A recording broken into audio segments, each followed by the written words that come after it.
마가복음 16장 1절부터 8절까지 말씀을 봉독해 드리겠습니다. 안식일이 지남에 막달라 마리아와 야고보의 어머니 마리아와 또 살로메가 가서 예수께 바르기 위하여 향품을 사다 두었다가 안식 후 첫날 매우 일찍이 해 돋을 때에 그 무덤으로 가며 서로 말하되 누가 우리를 위하여 무덤 문에서 돌을 굴려주리요 하더니 눈을 들어본즉 벌써 돌이 굴려져 있는데 그 돌이 심히 크더라. 무덤에 들어가서 흰 옷을 입은 한 청년이 우편에 앉은 것을 보고 놀라매 청년이 이르되 놀라지 말라.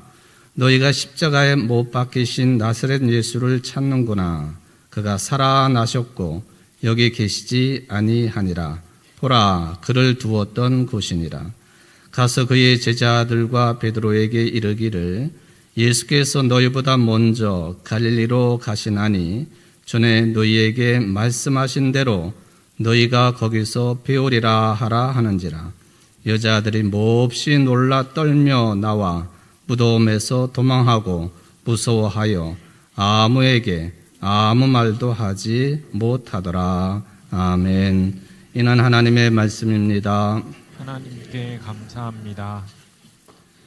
오늘 부활절 두 번째 주일을 맞아서 지난 주일 진행했어야 될 영성훈련을 오늘 진행하게 됩니다. 모인 여러분 모두와 또 가정에서 예배를 드리고 있는 모든 성도들에게 부활의 은총과 기쁨이 충만하시기를 주의 이름으로 축원을 드립니다. 여러분들이 자주 읽으시는 성경, 그 중에서도 신약 성경을 읽어보면 예수님께서 어떤 일을 하셨는지에 대한 기록들이 많이 나와 있습니다.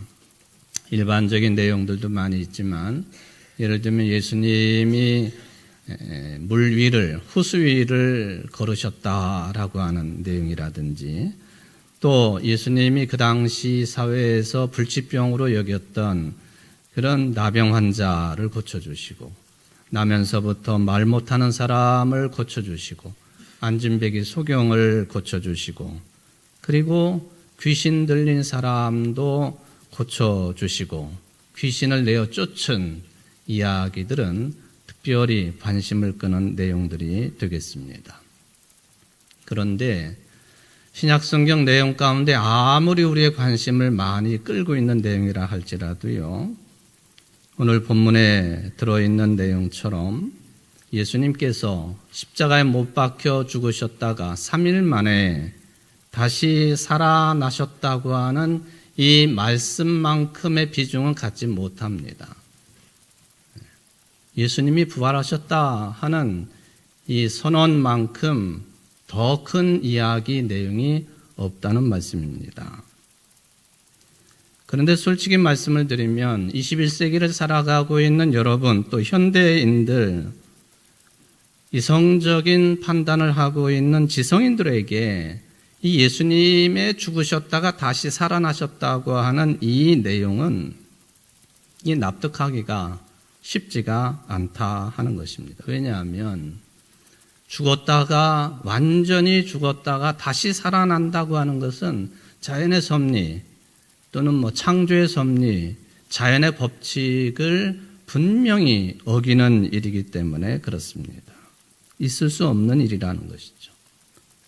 지금 어느 누구도 이러한 일을 행한 사람도 없기 때문에 그렇습니다. 그렇지만은 저와 여러분, 우리 그리스도인들은 이 성경의 기록과 이 증언을 말씀대로 역사적인 사실로 믿는 사람들입니다.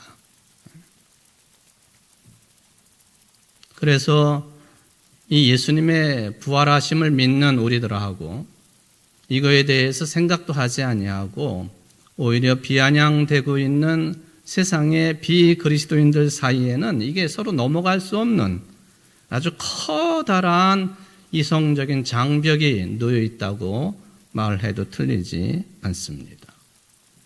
또 심지어는 신앙생활을, 교회생활을 하고 있는 그리스도인들 가운데에는 날이 가면 갈수록 예수님의 부활신앙을 갖지 않고 그것을 믿지 않으려고 하는 그런 비율이 점점점 많아지고 있다고 하는 그런 파악입니다.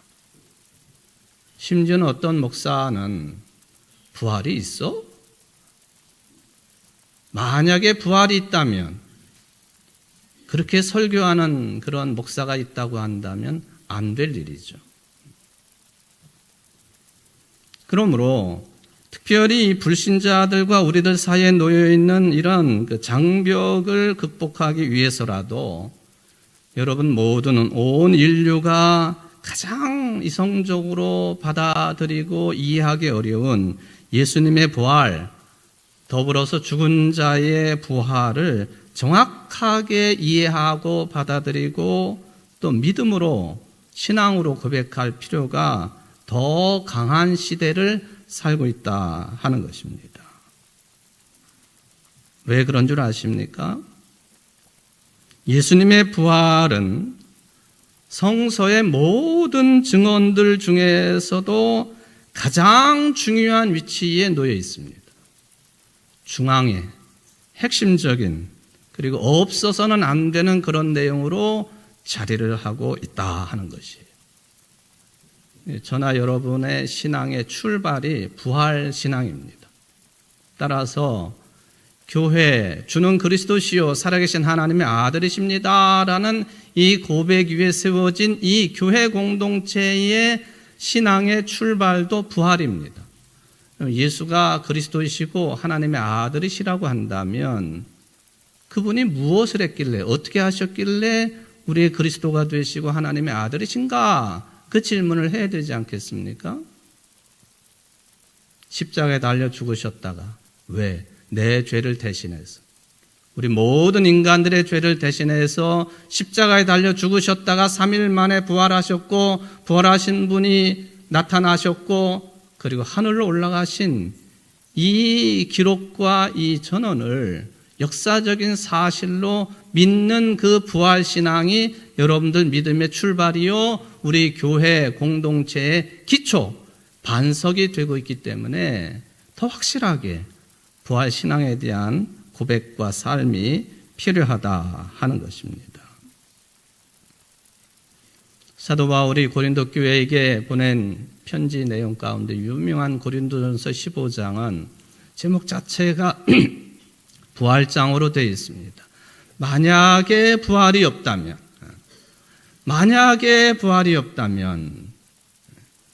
우리의 믿음도 다 거짓이고 헛것이고, 바울이 전하고 있는 그 모든 복음의 내용도 다 거짓말이고 헛것이고, 그렇게까지 언급하고 있는 것을 우리가 기억을 하고 있습니다. 바로 우리 기독교 탄생의 출발점인 예수 그리스도의 죽음과 부활 현현, 그리고 승천, 그렇다면 이 점에 대해서 처음과 끝이 말하자면 수미일관하게 쫙 정리가 돼가지고 이성적으로도 받아들일 수 있고 감정적으로도 받아들일 수 있고 더더군다나 신앙적으로도 의심하지 아니하고 받아들일 수 있는 그런 그 신앙적인 정리, 신학적인 정리가 제대로 되어 있느냐라고 질문을 한다면 답하기가 참 곤란하다는 것이죠. 20세기 최고의 신학자로 알려져 있는 칼 발트가 1932년, 우리가 읽기에는 참 어려운 내용입니다만 교회 교의학 제1권을 출판을 했는데, 바로 여기에 출발 정신이 뭐냐 하면은 예수 그리스도의 부활을 그리스도론의 가장 핵심으로 삼고 이 교회 교의학을 출판을 했습니다. 그래도 예수님의 부활, 예수님의 부활의 현현, 승천에 관한 내용들, 우리들의 제한적인 이성, 우리들의 제한적인 지식, 우리들의 유한한 판단으로 온전하게 파악할 수 없는 영적인 일이고 신비한 일이고 하나님의 생명 역사에 관한 내용이라고 하는 것, 우리가 잊어서는 안 되겠습니다. 제가 지금 부활에 대한 설교, 영성훈련 시간이기 때문에 좀 더 폭넓게 부활에 관한 말씀을 드리고 있습니다만, 이건희 목사가 그렇다고 부활에 대해서 완벽하게 설명할 수 있느냐? 절대로 할 수 없어요. 목사가 그런 믿음도 없이 무슨 부활 설교를 하냐? 그렇게 말해도 할 수 없어요. 절대로 완벽하게 제가 설교를 통해 표현할 수가 없다는 거예요. 그러니까 그만큼 이 문제에 대한 접근 자체가 쉽지 않다 하는 거예요. 하여튼 우리 기독교 교회 공동체의 기원은 누가 뭐라고 해도 바로 예수님의 부활에 있다고 하는 것을 믿으시는 여러분들 되시기를 바랍니다. 교회의 출발은 부활이에요. 따라서 여러분들의 신앙의 출발도 부활신앙입니다. 이거 놓치고 뭐 이것저것 다른 것 많은 것을 알고 있어도 소용이 없다는 거예요. 뭐 교회들이 다양한 프로그램을 만들고 실행을 하고 심지어 구제활동을 하고 사회봉사활동을 하고 그런다 할지라도 교회의 머리 되시는 부활하신 예수님의 영, 성령을 통해서 우리가 신앙 고백하고 그 신앙을 보존하고 유지할 뿐만 아니라 후대들에게 전하고 교회 바깥에 나가서 전하는 일, 그게 가장 핵심이라는 거죠. 이 신앙은 뒤로 감춰놓고 열심히 봉사하고 뭐 구제하고 좋은 일입니다만은 알맹이 빠진 일이다 하는 그런 이야기예요. 부활에 대해서 처음에 이 예수님의 부활에 대한 이야기는요, 이게 문서로 전달되기 시작한 것은 결코 아닙니다. 하나님의 창조에 관한 기록부터 창세기로부터의 그런 내용들도 처음에는 이 구전 형태로 전해지기 시작을 했습니다. 입에서 입으로 말로 전해졌다. 그러다가 어느 때쯤 돼가지고 그것을 문서화 작업을 통해 가지고 오늘날 우리가 성경책으로 가지고 있는 것 아닙니까? 그런데 물론 유대인들이 머리가 좋고 기억력이 좋다고 하고 우리 한국 사람들도 머리가 좋다고는 합니다만 아무리 머리가 좋아도요, 예를 들면 유대인들이 창세기 1장 1절부터 신명기 마지막 절까지를 다 외워가지고 그걸 전달을 한다고 할 때에 한계가 있는 거예요. 듣는 사람들의 한계가 있다는 거예요. 그러니까 예수님의 부활에 대해서 구전으로 전해질 때 가장 심플하고 가장 간단하지만 핵심적으로 그것을 구전으로 전했던 내용이 뭐냐 하는 거예요. 십자가에 죽으신 나사렛 예수님이 안식일 후 첫날 다시 살아나셨다. 그겁니다. 그래야지 쌈박하게 입에서 입으로 전달하기가 쉬운 거예요. 쉽게 만들었다고 해가지고 소홀한 내용이냐? 그건 결코 아닙니다.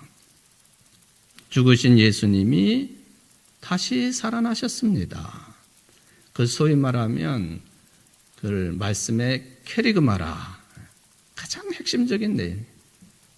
설교 시간에 예수님에 관한 내용을 언급하지 않는다든지 예수님의 십자가의 죽음을 언급하지 않는다든지 부활에 대해서 언급하지 않는다든지 하게 되면은 그 설교는 저희들이 신학교 다닐 때 선생님들로부터 배울 때 그거는 아니다, 그렇게 가르침을 받았습니다. 그러니까 캐리그마를 놓치지 말아야 된다 하는 것이죠. 그런데 이 부활 소식이 최초로 글로 쓰여지고 문서로 기록되어 가지고 전해진 자료를 찾아보면 성경을 연구하는 학자들의 이야기입니다. 그 내용을 가장 먼저 기록으로 남겨가지고 전한 사람이 누구냐? 사도 바울이라. 그리고 그 내용이 제일 먼저 시대적으로 제일 먼저 기록되어서 나타난 책이 뭐냐? 데살로니가 전서라. 그렇게 되어 있습니다. 데살로니가 지금 그리스에 가면은 제2의 도시 데살로니키라고 부르죠. 데살로니가 전서, 데살로니가에 살고 있는 교인들에게 보낸 첫 번째 편지가 그게 서기 약 49년 정도에 기록되어서 전해졌다. 그렇게 이야기합니다. 이에 비해서 오늘 본문이 마가복음에 들어있는데요. 복음서 중에서 가장 먼저 기록되었다고 알려지고 있는 이 마가복음서는 서기 70년경 예루살렘 성전이 로마 군인들에 짓밟히고 무너지고 돌 위에 돌 하나 남지 아니하고 완전히 파괴된 이스라엘이 망한 때쯤, 그때쯤에 마가복음이 기록되었다. 그렇게 평가를 합니다. 근데 사실 바울이라고 하는 사람은 사울이라고 하는 이름을 가지고 예수 그리스도의 죽으심과 부활을 전하면서 신앙생활을 하고 있었던 그리스도인들을 잔멸하려고 어지간히 박해를 했던 사람 아니에요? 그러니까 바울이 데살로니가 전서를 쓰기 전에 이미 그의 머릿속에는, 기억 속에는 이것들이 뭔 얘기를 하고 있느냐, 어떤 신앙을 가지고 있느냐, 이거에 대해서 확연하게 알고 있었다고 판단할 수가 있겠습니다. 그러니까 예수님의 부활 소식을 이미 바울은 알고 있었다, 그런 이야기예요. 그러다가 예수 믿는 사람들을 잔멸하려고 공식적인 문서를 가지고 다메섹으로 가다가 다메섹 도상에서 부활하신 주님을 만난 것 아닙니까? 특별히 고린도 교회에게 보낸 편지 가운데에 고린도전서 15장 1절로 8절까지를 보면 예수님의 십자가의 죽음과 부활, 그리고 예수님의 부활하시고 나타나신 그 현현에 대한 이야기를 이렇게 기록하고 신앙 고백해서 편지로 보냈습니다. 형제들아, 내가 너에게 전한 복음을 너에게 알게 하노니 이는 너희가 받은 것이요 또 그 가운데 선 것이다. 너희가 만일 내가 전한 그 말을 굳게 지키고 헛되이 믿지 아니하였으면 그로 말미암아 구원을 받으리라. 내가 받은 것을 먼저 너희에게 전하였느니 이는 성경대로 그리스도께서 우리 죄를 위하여 죽으시고 장사 지낸 바 되셨다가 성경대로 사흘 만에 다시 살아나사 게바에게 보이시고 후에 12 제자에게와 그 후에 500여 형제에게 일시에 보이셨나니 그 중에 지금까지 대다수는 살아있고 어떤 사람은 잠들었으며 그 후에 야고보에게 보이셨으며 그 후에 모든 사도에게와 맨 나중에 만삭되지 못하여 난 자와 같은 내게도 보이셨느니라. 여기 이 고린도전서 부활장에 기록되어 있는 이 첫 내용을 읽어보면요, 중요한 신앙적인 몇 가지 요소가 여기 들어있는 것을 확인할 수가 있겠습니다. 그 첫 번째 내용이 뭐냐? 바울이 형제들아, 내가 너에게 전한 복음이라고 하는 것이 도대체 뭐냐 하는 거예요. 목사가 설교를 하면서 여러분들 복 받으세요, 돈도 많이 버세요, 또 뭐 세상에 힘도 얻으세요, 자녀들이 좋은 대학 가기를 바랍니다, 돈 많이 버는 자녀들이 되기를 바랍니다. 이거 다 좋은 또 설교고 기도의 내용입니다만은, 여러분, 복음이라고 하는 이 내용은요, 어떤 가수가 그런 가사를 가지고 노래를 불렀지만은 내 귀에 캔디 같은 게 아니에요. 내 귀에 캔디? 내가 듣기 좋아할 만한 내용? 그런 게 복음이 아니다는 거예요.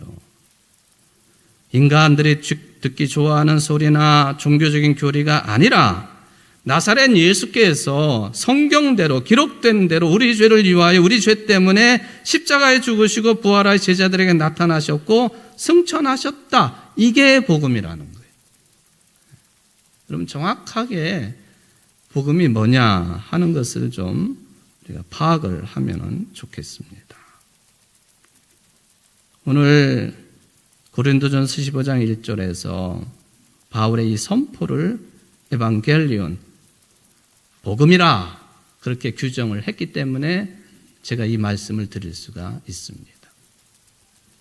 어느 교회에서 어떤 장로님이 그 목사의 설교에 그렇게 그 감동이 없었던 모양이에요. 그래서 당회를 하면서 그랬다죠. 에이, 목사님, 제발 좀 복음적인 설교 좀 하시라고. 복음적인 설교 좀 하시라고. 그러니까 그 목사님이 복음이 뭐요? 그렇게 물어봐. 조금 신경질적인 반응을 내면서 복음이 뭐요? 복음이 뭡니까, 여러분? 내 귀에 들리기 좋은 소식이 복음입니까? 내가 듣기 편한 게 복음이에요? 그건 아니잖아요. 예수 그리스도에 관련된 내용이 복음입니다.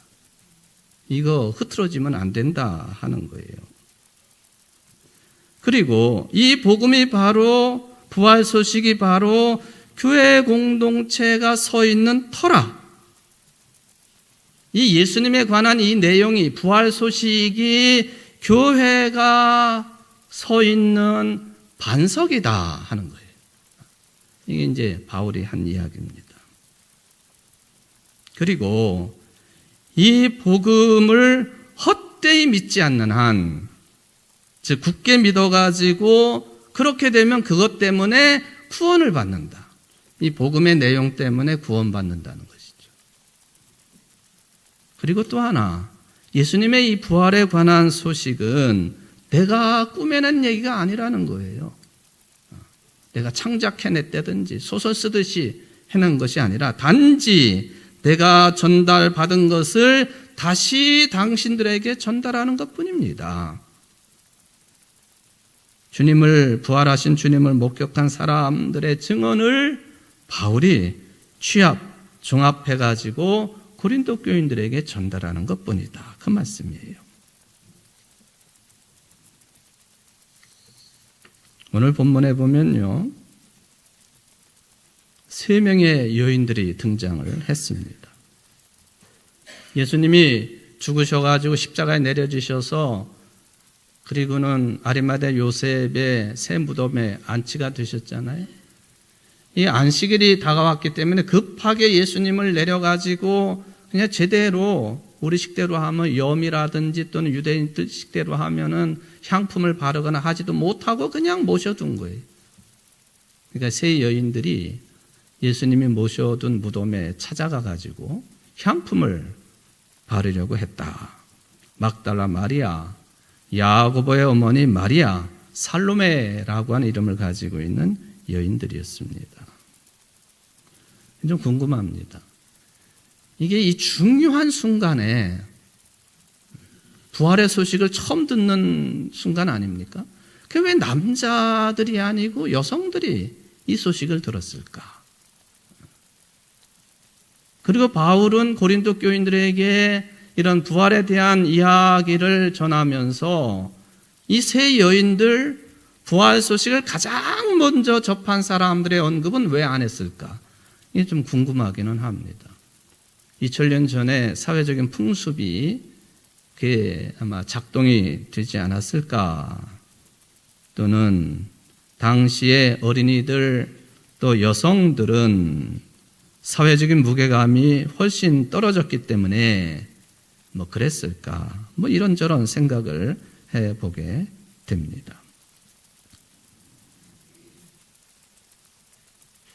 안식 후 첫날 매우 일찍이 해 돋을 때 무덤으로 갔습니다. 가면서 생각하기를 무덤 문을 막고 있는 저 큰 돌을 어떻게 옮길까? 예, 무덤 문을 막고 있는 수레바퀴 같이 생긴 큰 돌, 여성들 3명이, 아니 남성들 3명이 가도 그건 굴릴 수가 없습니다. 그런데 보니까 이 무덤 문이 이미 열려져 있었습니다. 빨리 들어가가지고 무서운 곳이니까 여러분들 좀 상상해 보세요. 우리 같이 매장하는 게 아니고 뭐 화장 깨끗하게 하는 게 아니고 죽은 시신을 그냥 이 돌 무덤 이렇게 깎아내가지고 거기 위에다가 시신을 그냥 올려놓는 거거든요. 그냥 가족묘지, 공동묘지 이런 데 들어가면은 상상이 가지 않아요? 그거 뭐 냄새하며 분위기하며 무서운 곳이죠. 얼른 이게 아리마대 요셉에 사용하지 아니한 새 무덤이니까 예수님 내려져서 들어가신 지 3일밖에 안 됐고, 그러니까 얼른 가서 향품 바르고 빨리 집으로 돌아가면 됩니다. 그런데 들어가 보니까 예수님의 시신이 없어요. 그리고는 흰 옷을 입은 청년이 시체 놓였던 자리 오른편에 앉아 있습니다.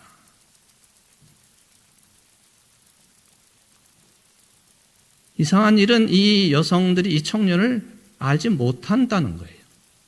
천사와 같은 존재이죠. 평소에 예수님을 따르던 자기들과 교분이 있었던 젊은 청년이었다면 알 수 있었을 텐데 모르는 사람이에요. 그가 이렇게 말을 합니다. 놀라지 말라.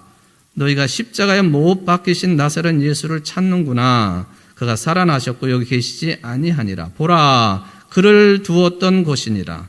가서 그의 제자들과 베드로에게 이르기를 예수께서 너희보다 먼저 갈릴리로 가시나니 전에 너희에게 말씀하신 대로 너희가 거기서 배우리라 하라. 이게 예수님의 시신은 보이지 않고 젊은 청년이 예수님이 공생의 기간 동안에 하셨던 말씀도 되새겨주고 그러면서 가서 제자들에게 이 말을 전하라고 이야기를 합니다.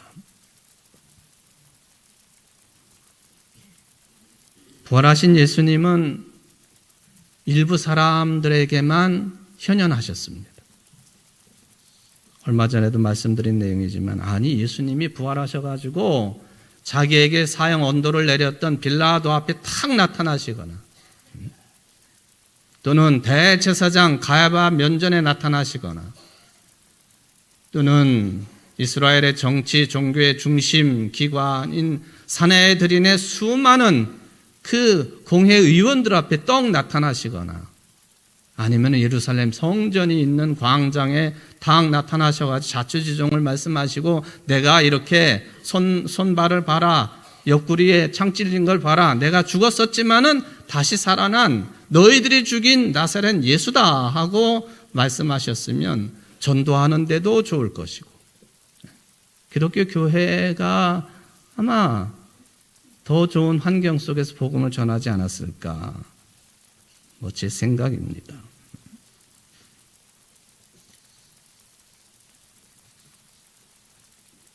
어쨌든 예수님의 부활의 첫 증인들이 모두 여성들입니다. 같은 내용을 약간씩 표현이 다르게 기록해 놓고 있는 마태복음 28장, 누가복음 24장, 요한복음 20장 여기도 역시 예수님이 묻힌 무덤을 찾아간 사람들이 여성들입니다. 요한복음에는 막달라 마리아 한 사람만 나오고 있습니다. 말이 안 되는 현장을 목격한 거예요. 나중에 남성 제자들도 믿지 못하기는 마찬가지였습니다. 남성 제자들은 믿지 못할 뿐만 아니라 속된 표현으로 하면 의리도 없이 예수님의 십자가 죽음 앞에서 일신의 안위를 위해서 뿔뿔이 흩어지고 말았습니다. 그래도 이 여성들은 십자가 밑에도 무덤에도 찾아갑니다. 대단한 경험을 하게 된 거죠.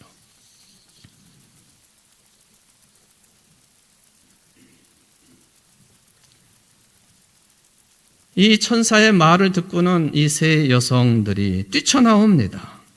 무덤에서 도망쳤습니다. 그리고는 그들은 벌벌 떨면서 넋을 잃었습니다. 무서워서 아무에게도 아무 말도 못하였다. 세번역 성경이에요. 세번역 성경의 이 번역이 개역 개정판보다는 훨씬 더 우리에게 다가오는 느낌이 다른 것 같아요. 그들은 뛰쳐나와서 무덤에서 도망하였다. 그들은 벌벌 떨며 넋을 잃었던 것이다. 그들은 무서워서 아무에게도 아무 말도 못하였다. 학자들이 이 마가복음을 연구하면서요, 이 마가복음 16장 8절까지가 원래는 여기가 마감이다라고 해석하는 분들이 꽤 많아요. 뒷내용에 부활하신 예수님의 막달라 마리아에게 나타나고 또 마리아가 전하지만은 믿지 않고 뭐 이런 내용들이 쭉 나오다가 그리고는 예수님께서 책망하시면서 너희들이 이 복음을 세상에 전해야 된다 하는 그런 내용으로 마가복음이 마감을 하지 않습니까? 원래가 원초적인 가장 먼저 기록된 복음서로서는 오늘 8절까지가 끝이다. 그렇게 보는 것도 굉장히 좋은 것 같아요. 왜냐하면 예수님의 부활을 만난다고 하는 것이 두려운 일이거든요. 무서운 일이에요. 그러니까 그걸로 끝내버린 거예요. 마가복음은. 누미노제라고 하는 말. 하나님을 체험한 사람들이 가질 수 있는 두려움, 떨림.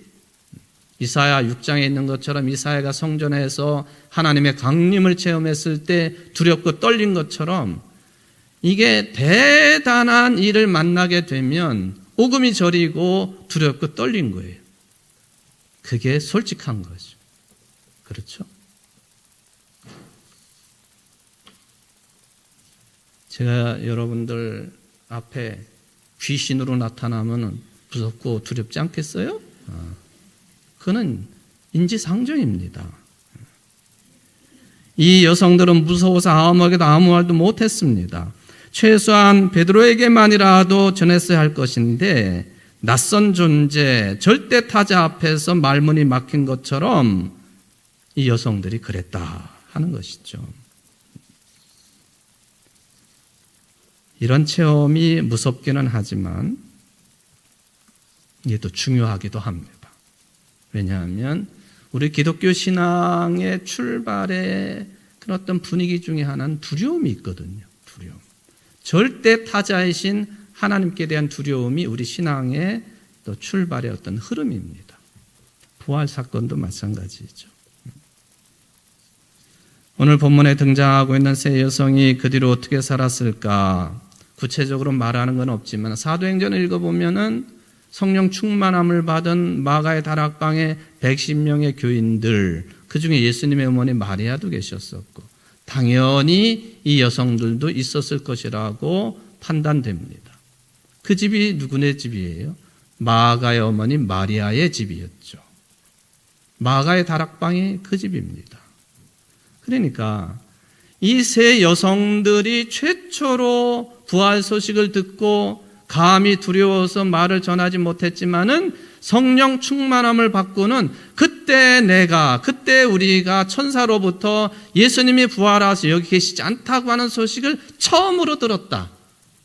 그 얘기를 그 마가의 다락방에서 했죠. 당연히 했죠. 아마 젊은 청년 마가가 그런 이야기를 듣고 아하, 이 복음의 소식을 내가 제일 먼저 기록해야 되겠구나 하고 마가복음이 탄생하지 않았을까. 이건희 목사의 뇌피셜입니다. 역사의 신비죠. 여러분, 이 부활 소식은요 그냥 간직하는 것이 아니라 선포하고 전해야 됩니다. 그리스에 가면은 그리스가 그리스 정교회 국가 아닙니까? 그리스 정교회도 있고 러시아 정교회도 있고 아르메니아 정교회도 있고 정교회도 흐름이 다 달라요. 많이 있어요. 근데 본류는 역시 그리스 정교회죠. 그리스 정교회. 이 그리스 정교회의 어떤 본류를 보려면은 대개가 여행 가신 분들이 그 수도원이 몰려 있는 마테오레를 많이 갑니다. 사진으로 보시면은 이 그냥 어마어마한 돌덩이 위에다가 저렇게 수도원을 지어놓고 생활하지 않습니까? 저거 어떻게 저렇게 만들었는지 신비해요. 밑에서 도르래를 가지고 물건도 올리고 사람도 달아 올리고. 저게 여러분들 그 다음 사진을 보시면 그 그리스라고 하는 흰색으로 되어 있는 이 그리스라고 하는 나라하고요. 오른편에 있는 회색으로 되어 있는 저 나라가 옛날에 오스만 투르키에. 그러니까 저 에게해를 사이에 두고 그리스하고 이 터키하고는 전쟁을 어지간히 했습니다. 트로이 목마도 거기서 나온 이야기고.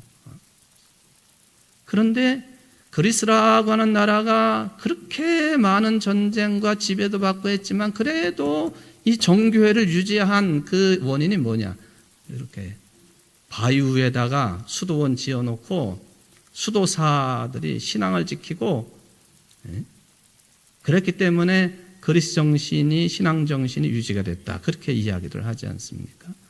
저 그리스의 땅 지역 중에 밑에 큰 섬처럼 하나 보이고 그 옆에 길쭉하게 나와 있고 그 위에 보면 또 가느랗게 길쭉하게 나와 있는 부분이 있잖아요. 반도처럼. 다음 사진을 보시면 그게 여기예요. 아토스라고 하는 곳. 아토스 산을 중심으로 20개나 되는 수도원이 빼곡하게 들어있는 곳이 저기가. 저기는 절대로 여성들은 못 들어가요. 미안하지만. 20살 이하 남자들도 못 들어가요. 미안하지만. 저길 들어가고 싶어도 하루에 배편이 한 번밖에 없어. 저기는 아토스 자치구역이에요. 그래서 저기를 가려면 비자를 발급받아야 돼. 그리스 사람도. 그러니까 독립적인, 그래서 그리스 사람들은 저기를 성산이라, 거룩한 산이라고 부릅니다. 내가 뭐 이렇게 이야기를 하는 이유 중에 하나는 그리스 사람들은 부활주의를 지나면서부터 일주일 내내 인사하는 내용이 정해져 있습니다. 그리스도께서 부활하셨습니다. 그거예요. 선포하는 거죠. 누구를 만나든 그리스도께서 부활하셨습니다. 그리스도께서 부활하셨습니다. 아니, 그리스도께서 부활하셨다고요. 일주일 내내. 이 아토스 성산 수도사 중에 하랄 람보스라고 하는 수도사 이야기가 전해지고 있습니다만 이 수도사가 아주 지독한 독감에 걸렸습니다. 수도사 숫자는 얼마 안 되고 해야 할 일은 많고 먹고 사는 문제를 그 안에서 다 해결해야 되니까 농사도 지어야 되고 기도도 해야 되고 뭐 뜨개질도 해야 되고 바느질도 해야 되고 음식도 만들어야 되고. 의사가 이 사람 몇 시간 후에는 죽게 되었다. 그러니까 그 곁을 잘 지키라고. 침대에 누워 있었던 하랄 람보스 수도사가 말은 지금 무슨 말을 하는 겁니까? 나는 이번에 부활절에 그리스도께서 부활하셨습니다를 이것을 말하기 전까지는 결코 죽지 않을 것입니다. 그러고는 2달을 더 살았습니다. 몇 시간밖에 못 산다고 한 사람이. 그리고 마침내 부활절을 맞이했어요. 그리고는 연약한 목소리지만 그리스도께서 부활하셨습니다. 그러고 주님의 몸과 피 성찬을 받은 다음에 소천했다. 그런 얘기. 그만큼 이 부활 소식은 선포의 성격이 강하다 하는 그런 이야기가 되겠습니다. 제가 여러분들에게 약속을 하나 받고 이 예화를 좀 사용을 해야 되겠습니다. 제가 하는 이 말을 우리 손녀딸에게 안 하겠다고 약속해 주시면 제가 하고, 왜냐하면 이 아이가 제가 설교 시간에 지 이야기하는 걸 아주 극도로 민감하게 생각하고 싫어해요. 제 입을 막 입을 막 막고 막 난리를 쳐요. 약속하시죠? 너네 할아버지가 이 말 했어. 니네 그 얘기 하지 마십시오. 그럼 하겠습니다. 한번 화면에 좀 띄워주실까요? 엊그제 우리 손녀딸이 질문한 내용이 뭐냐 하면은 죽은 사람들이 많은데 왜 예수님만 부활하셨느냐고 저 엄마한테 물어본 거예요. 저 엄마가 목사도 아니고 그러니까 저한테 카톡으로 물어본 거예요. 그래서 제가 저렇게 답변을 했어요. 예수님 부활은 지금까지도 유일한 부활 사건이고 앞으로 예수님께서 지금 하나님 보좌 우편에 계시는데 언젠가는 하나님께서 정하신 때 그리고 예수님께서 다시 오시는 재림 때 죽었던 사람들이 부활할 것이라고 성경에 기록된 예수님만 유일하게 부활하신 하나님의 아들이심. 그랬더니 손녀딸이 보낸 내용이 노란 거예요. 그냥 성경에 나와 있는 내용 그대로임? 맞는 말임? 제가 자존심이 굉장히 상했어요. 맞는 말임? 그 말에 대해서. 지가 휴대폰을 가지고 있지만 카톡 사용은 못 하거든요. 저 엄마 휴대폰으로 저 노란 거를 지가 쳐서 나한테 보낸 거예요. 목사 할아버지가 하는 말이 맞는 말이래요. 성경 그대로네? 맞아요. 성경 기록된 대로 그대로입니다. 예수님 부활하셨다고 하는 거. 여러분들이 그런 부활의 은총 가운데 시작된 신앙을, 교회 생활을 지금도 유지하고 계세요. 전하십시오. 복음은 전해야 되는 거예요. 기쁜 소식은 나만 간직해서는 안 되는 거예요. 전해야 됩니다. 복음 소식을 나가서 전하시기에 부족함이 없는 여러분들 되시기를 주의 이름으로 축원을 드립니다. 사랑의 하나님 아버지 감사드립니다. 오늘 우리에게 부활 절기를 보내게 하시고 기쁨과 감사가 넘치게 하시며 어떠한 형편과 저주에 놓여 있든지 간에 죽었다가 다시 살아나신 예수님의 부활을 희망으로 믿음으로 받아들이게 하시고 죽은 자들의 부활 거기에는 나도 우리도 포함이 되오니 죽은 자들은 반드시 이 믿음을 가지고 있으면 구원받고 부활할 것이라고 하는 것을 믿사오니 이 믿음이 근거가 되게 하시고 또한 교회 출발의 신앙 내용이 되게 하옵소서. 예수님의 이름으로 간절히 기도하옵나이다. 아멘.